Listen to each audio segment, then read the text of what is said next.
Mega congratulations to the Philippines dahil pinataog nila ang Australia via 3-2. And eto ang kanilang winning point. Philippines, Galanza with that serve. Australia adjusts. They go to tipping, popped up by De Guzman. Atienza goes up to Carlos. And we did it! Wow! Kaya, pag-uusapan natin ang 5 reasons why the Philippines won against Australia. Grabe! Nakaka-touch and nakaka-proud ang Team Philippines via Creamline Cool Smashers dahil very historic ang pagkapanalo nila against Australia. And we are now gunning for the 5th position or 5th place sa ABC Cup 2022. And isa ito sa mga rare moments para sa Philippine volleyball at sana tuloy-tuloy na yung ganitong consistency para naman mapaangat natin yung level ng volleyball playing system ng Pilipinas at makilala tayo sa buong mundo. Basing from the match results, makikita nyo dito na the best scorer for this game is Carlos Tots with 26 points, 25 attacks, tapos 1 block. At sumusunod naman si Gemma Galanza with 18 points, 17 attacks, 1 serve. And then, si Celine Domingo naman ang pang third with 15 points, 11 attacks, 3 blocks, tapos 1 serve. And dito naman tayo sa may Australia. Ang best scorer nila is si Tipping with 25 points, kay Wheeler with 17 points, and kay Redgen with 12 points. Kaya marami din ang magagaling sa Australia.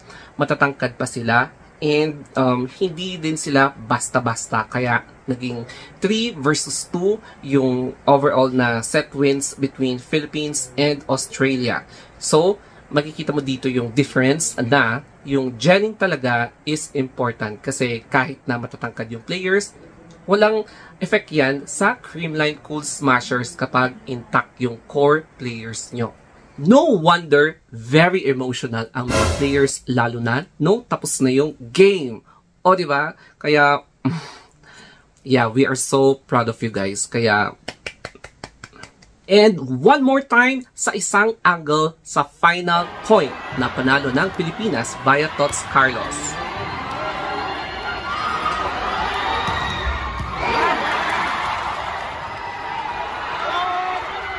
O, diba? Kaya, wow, exciting talaga ang game na to. And, as in, 5th man or 6th place, very historic talaga ito para sa Philippine volleyball history. O, diba? Kaya, simulan na natin ang 5 reasons kung bakit nanalo ang Philippines versus Australia in 5, as in 5 thrilling sets. Kaya, unahin na natin ang the first reason is having the long-term program of Creamline Cool Smashers. Ibig sabihin nito is that hindi sila nagpalit ng mga players. Very long-lasting yung program nila, kaya nagkaroon sila ng gelling.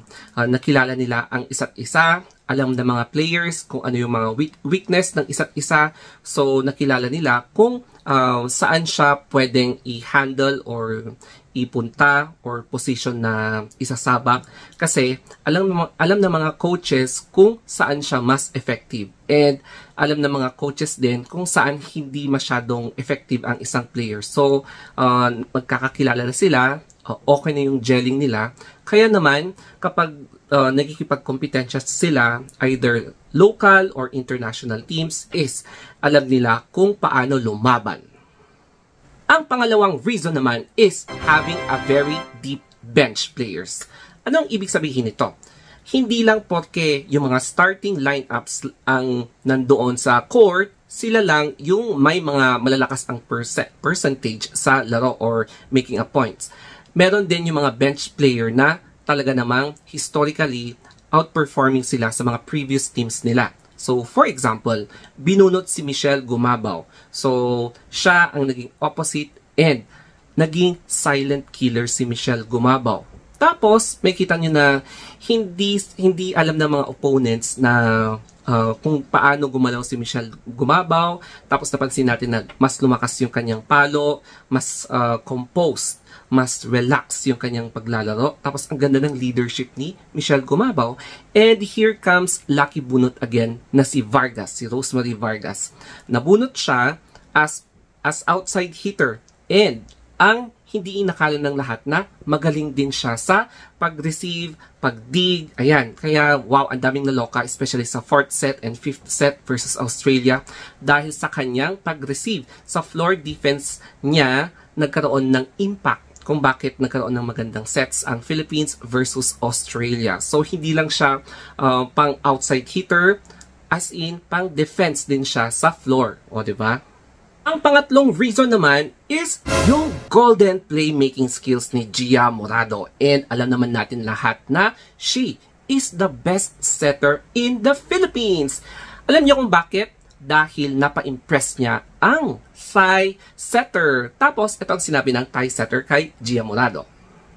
Getting better more than I saw her about maybe 3 or 2 years ago. Don't same like that. She have to system setter better. Yeah, you have the better, getting better more. I think you can be the good setter more. Yeah. Thank you.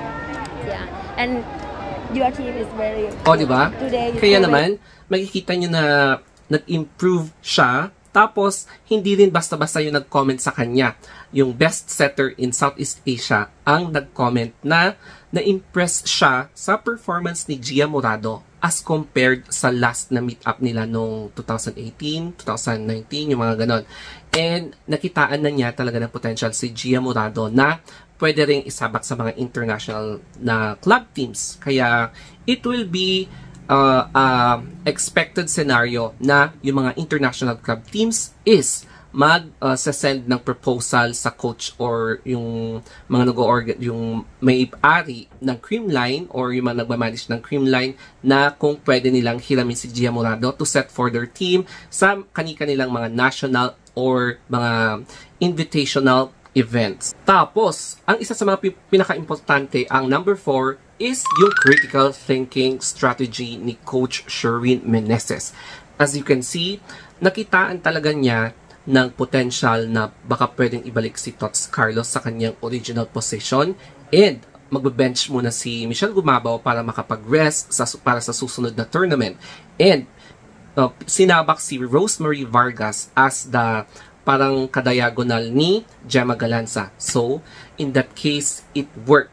And nakita na natin na nung nasa frontline na si Tots Carlos is hindi nila in-expect na magic talaga yung bunot dahil ang galing ni Rose Vargas mag-receive, mag-dig habang yung nasa frontline is sila na yung bahala na nag-i-score. So, yun yung isang strategy tsaka tactic na dapat na gampanan ng isang coach para pag-aralan nila kung ano nga ba yung mga compatibility ng mga players para ma-outshine nila yung kanilang opponent. So, yung mga ganun na decision-making skills, strategy is sometimes it's a gamble. Pero kung minsan yung mga lucky bunot is nag-work talaga and it showed talaga sa 4th set at 5th set na very crucial para sa Philippines against Australia. Kaya naman nagbunga ang lahat at nanalo ang Pilipinas. And finally, ang number 5 is having the home court advantage. Bakit?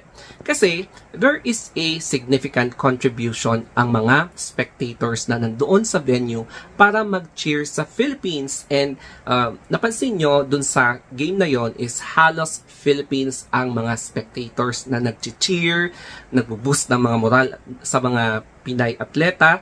And sila ang isa sa mga dahilan kung bakit na nagiging mas confident ang Pinay Volleybells para talunin ang Australia. So, aminin natin na totoo ito, it's because bihira lang na makapag-compete ang Philippines sa international competition.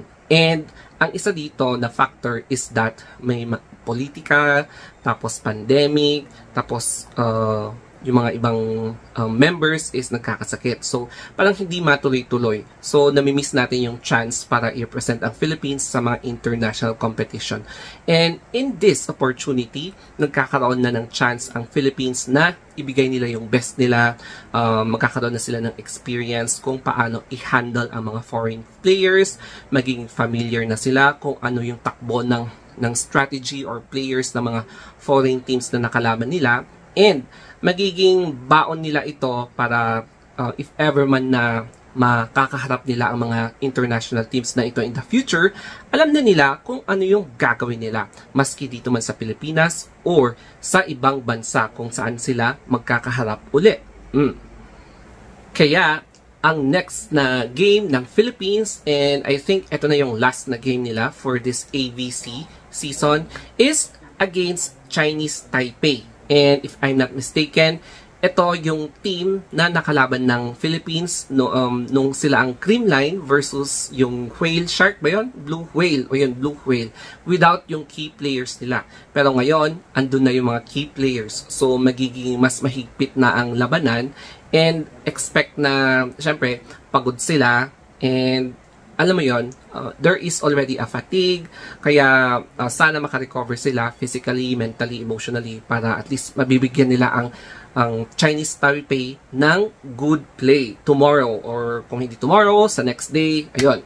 And I am hoping and praying na walang mai-injure sa mga players natin sa next game nila versus Chinese Taipei.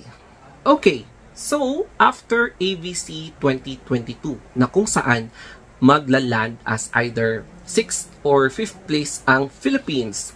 So for sure, magkakaroon na ng deliberation or meeting ang pamunuan ng PNBF para i-discuss kung i-retain nila ang Creamline as yung talagang national na team ng Pilipinas sa mga susunod na international competition.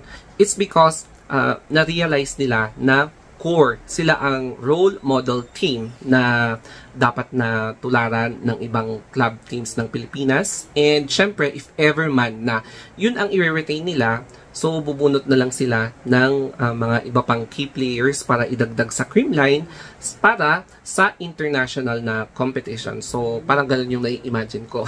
correct me na lang if I'm wrong. And ang wish ko lang for that PNBF is that sana hindi papalit-palit ang players, dahil alam naman natin na kapag nagkaroon ng long-lasting na program ang isang group na hindi papalit-palit ng mga members or ng mga team, is magiging successful ang Philippines sa mga susunod na international competition. So, yes, I hope na next time walang papalit-palit ng players para naman magkaroon tayo ng chance na i-redeem ang placement natin. Especially, magkaroon tayo ng higher international ranking sa volleyball. And that's it for now. Once again, congratulations to the Philippines against Australia. And bukas or sa makalawa, with the game against Chinese Taipei, manalo man or matalo, this is a historic win for the Philippines. Kaya once again, wow, this is a great achievement for the Philippines. Sana muulit ito, sana maging consistent sa mga susunod pang mga competition. So that's it. Thank you very much for watching and have a nice day.